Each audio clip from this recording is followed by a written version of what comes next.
Hi, it's Kamon Reynolds. It's a swarmy time of the year. This is one of the trees that the swarms just like, and you can spritz the limbs of cedar trees like this that are close to your bee yard with a little bit of lemongrass or swarm commander and encourage them to land low on these trees. But it seems like every swarm I've caught this year keeps going a little bit higher, so it's just like a greater challenge. Hopefully this is the last one. We about got caught up. But I know I'm going to get several comments in the video. Oh, Kamon, please don't do anything dangerous like that ever again. Well, that's not going to happen, so I'm not going to promise that. What's life without a little adventure? To live is risk. All right, let's get these bees.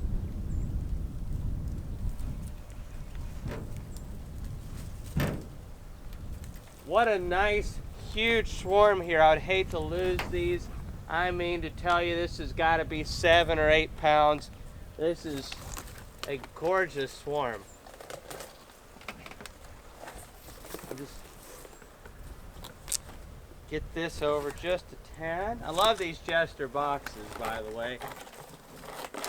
And if you want to know how you can assemble these yourself, I'm going to leave a link in the video. On the count of 4. 4. Wow, what a swarm. That fills up like half the box. Woo, and there's alarm pheromone. You're not supposed to do that. I'm your beekeeper. You're a swarm. You only knew half the things we've done on this Subaru. Oh yeah, that's definitely like 7 or 8 pounds of bees. Good chance we got the queen on this cool day that Ian sent us from Canada. The queen, or the queens, is going to be locked in the center. I say queens because some of these could be virgin swarms, but there's a good chance it's probably the mated queen from the colony. Hopefully it's one of ours that we marked, so we'll be able to tell. Woo! We almost didn't come over here today. Boy, I'm kind of glad. We're going to throw this on a, well, you know what? I'll show you. We'll see you in a second. Swarm season has some crazy weather and it is really cold right now, but these bees need to get in and we are going to throw them on down. First of all, this isn't a necessary step. We're going to throw in this frame of larvae, and it has some emerging bees coming on out. We just pulled this from one of our colonies, so you can see that new bee being born. Plus you can see those white pearly larvae underneath, which are gorgeous. And that is really going to help this swarm want to stay. They probably would anyways. This is a totally different bee yard. We're going to get a lot of these foundations drawn. We'll show you how that turns out. Nothing like brand new white beeswax. Alright, so there's that. And some of you may wonder about all those bees. Will they accept them? They will. Those are young, brand new bees. They're not quite nurse bee age yet, but they will be readily accepted by this swarm. It's typically the old bees that do all the fighting. It's supposed to rain for the next couple of days, so let's get them in while we can. Let's see how big this swarm is. If it'll let me open it. Yeah, there's just a ton of bees down there. I'm curious to see if we can find the queen. Lots of drones. A lot of bees in here. Oh, oh, oh, oh. There she is right there. Wow. That's like 1 in probably 20,000, or at least 1 in 18,000, I'd say. There's a whole lot of bees in here. All right. So we are going to take her and we are going to put her in the hive.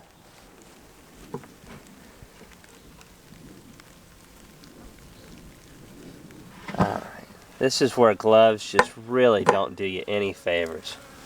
Get this glove off. There we go.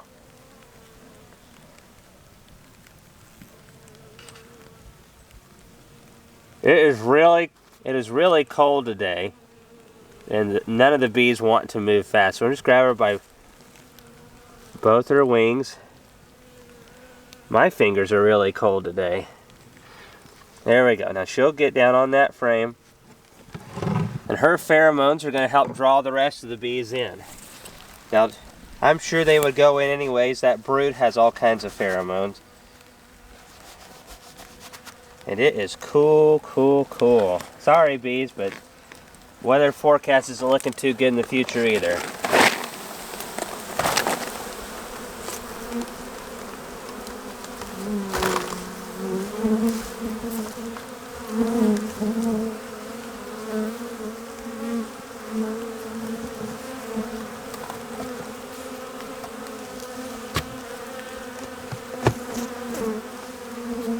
It'll take them a second or two,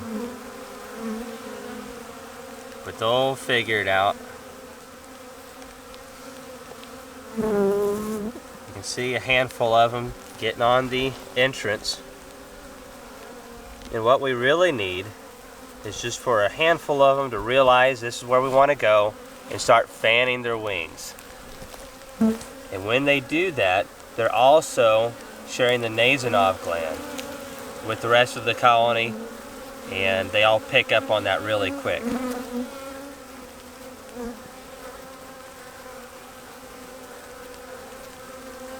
Keep in mind again, it is pretty cool today, so things are a little bit slower than they normally would be.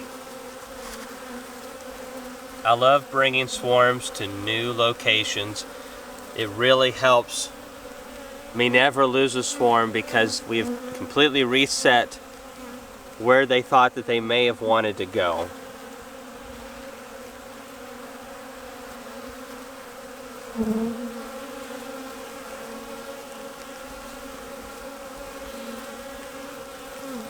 I still can't believe we found the queen like that. That's crazy.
As you can see, this is quite a large swarm, and they are using each other to climb up to the entrance.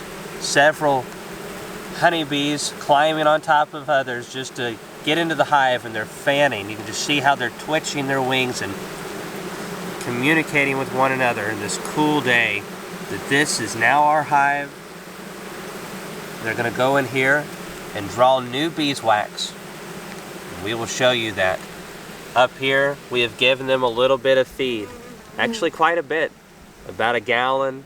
And that will really help on these cold, rainy days for the bees to be able to make that beeswax. And look what they've done already. It is only the 7th of May, but this is what powerful swarms can do. And this is why I love putting swarms on foundation.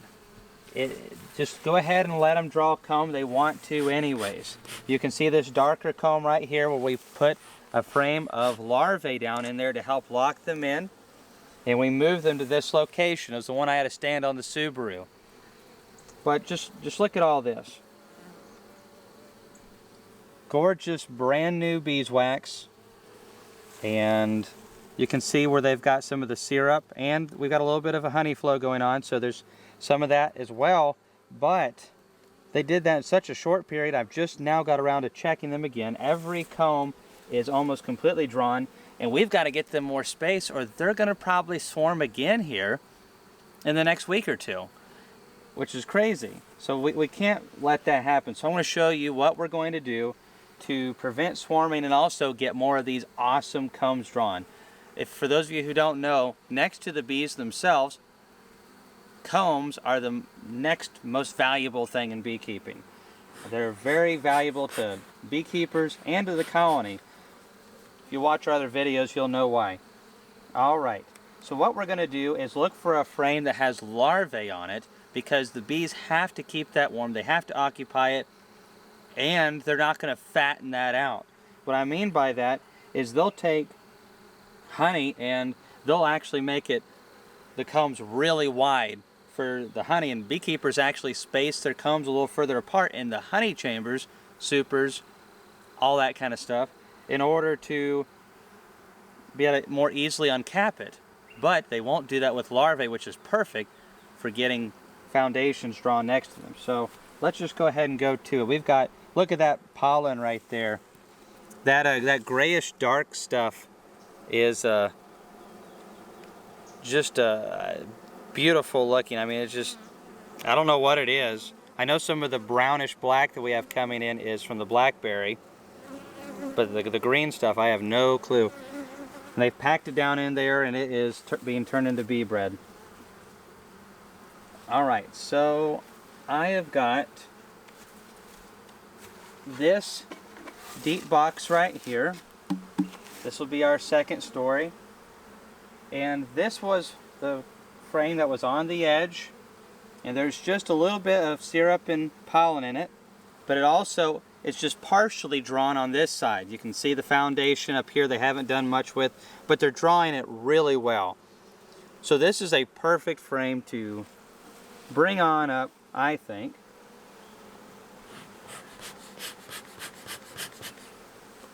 I like to bring up 2 if I can. There's my hive tool. I was wondering where that went to. Hey, check this out.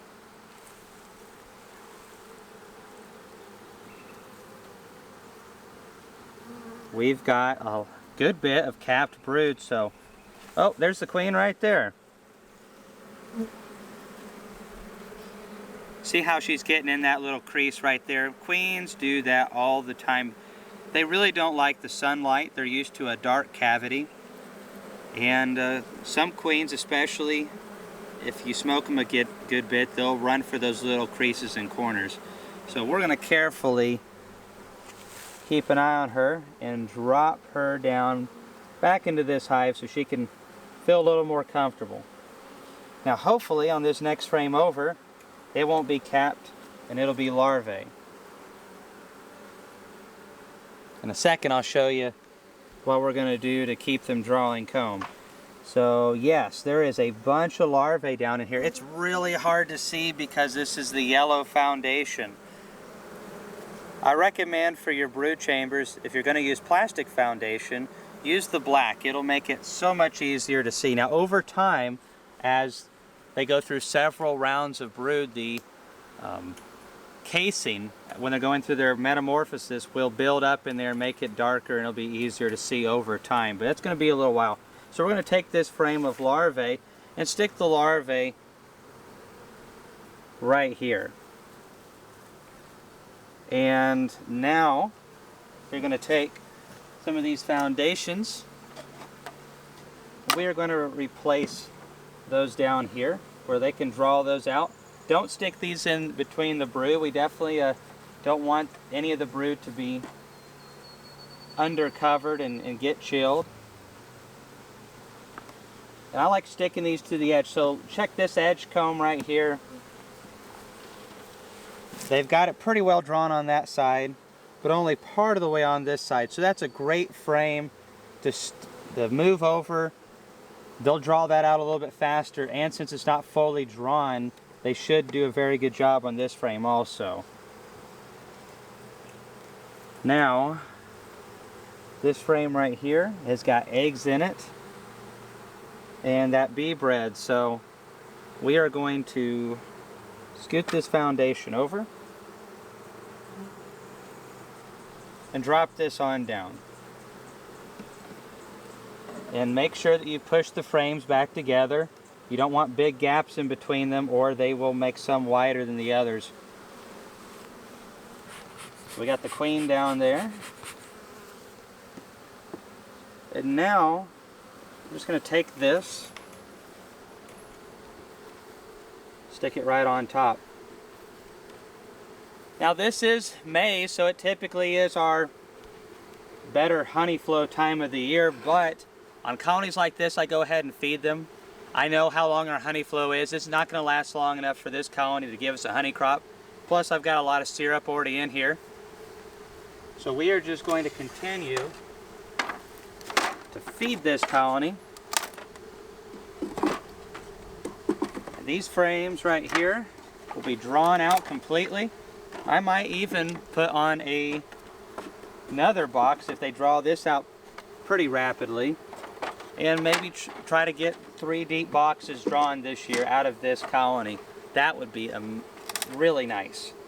And then what we'll do is we'll split this colony later, get a new queen and break it down in half. And that's just smart beekeeping right there. Even if you don't want the extra colonies, you can sell one.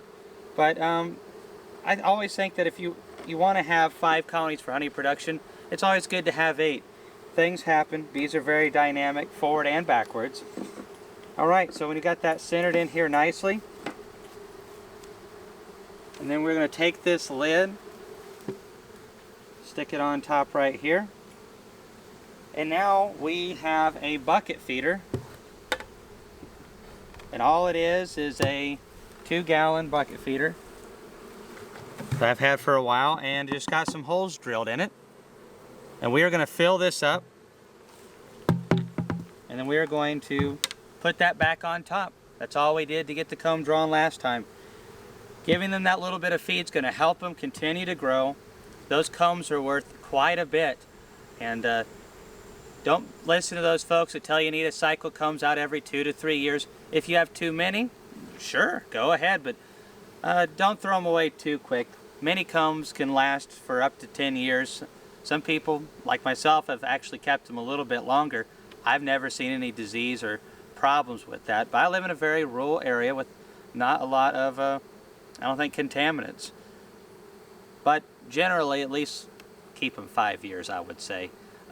Definitely a lot of good uses for combs. Splits, swarm catches, all kinds of things. Anyways, I hope maybe a couple of the things that we did in this video gave you a couple tips that when you catch your next swarm or are trying to draw a comb might help you out. Thanks for watching this video, and if you liked it, leave a comment below.